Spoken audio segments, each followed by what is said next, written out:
Your Lord said to the angels, I am going to create a human being out of clay.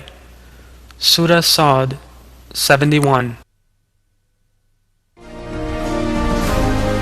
Another error in evolutionary creation stems from the faulty interpretation of the verse. In some translations, the expression, I am going to create a human being out of clay, as I am making a human being out of clay, and the claim is made that this refers to the gradual creation within a process of evolution.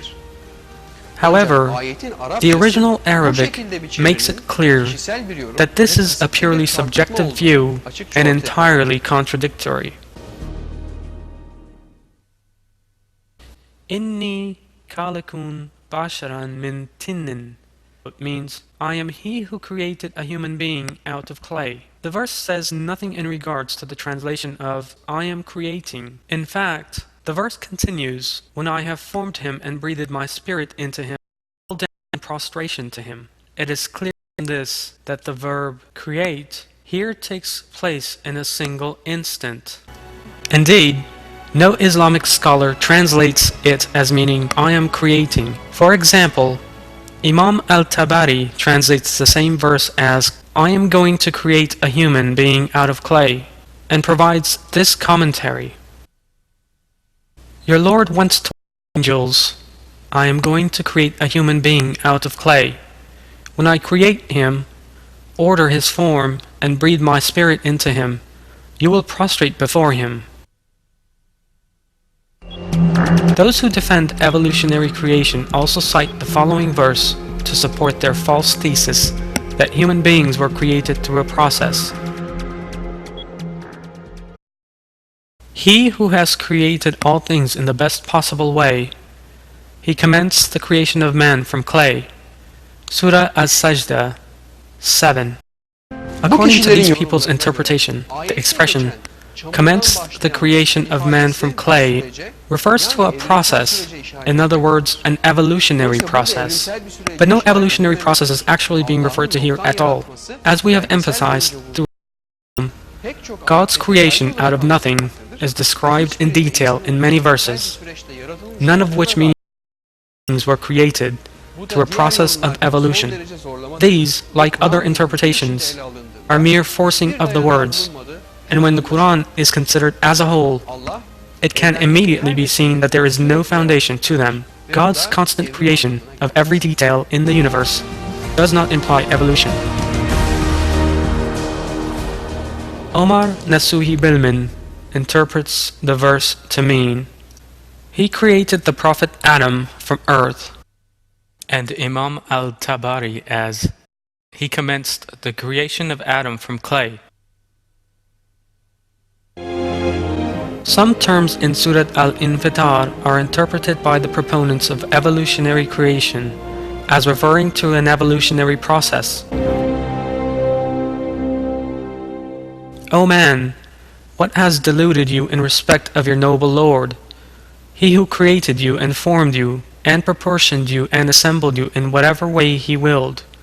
Surah Al-Infitar 6-8.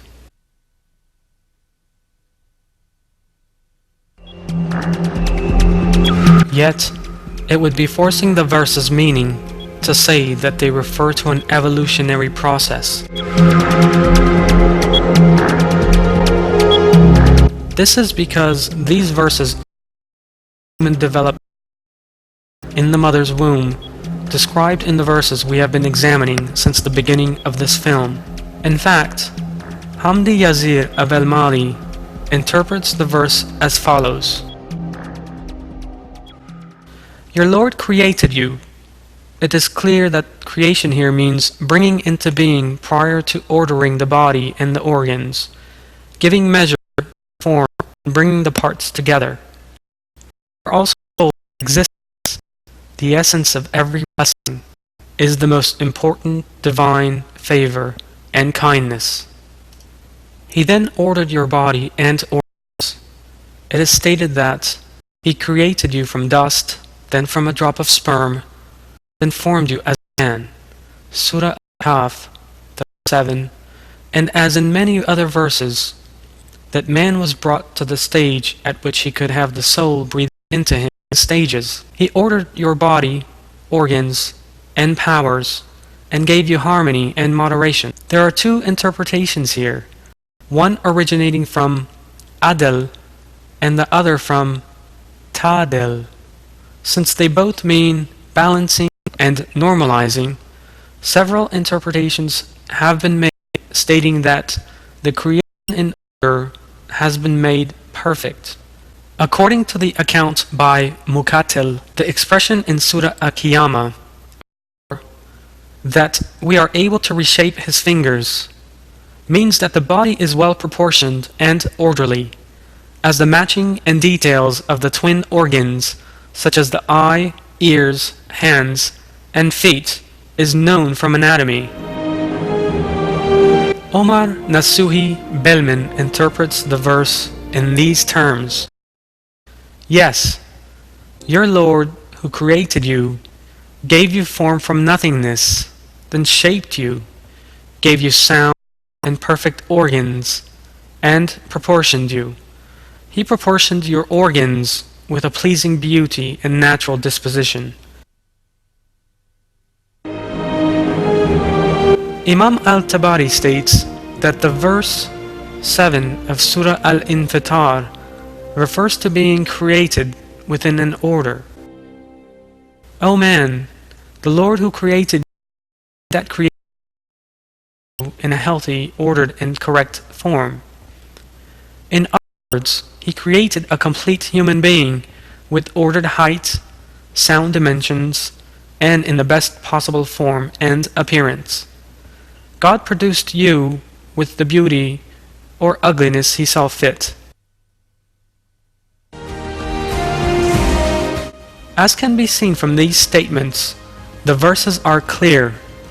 We are told in the Qur'an of God's sound, ordered, and regular creation of man.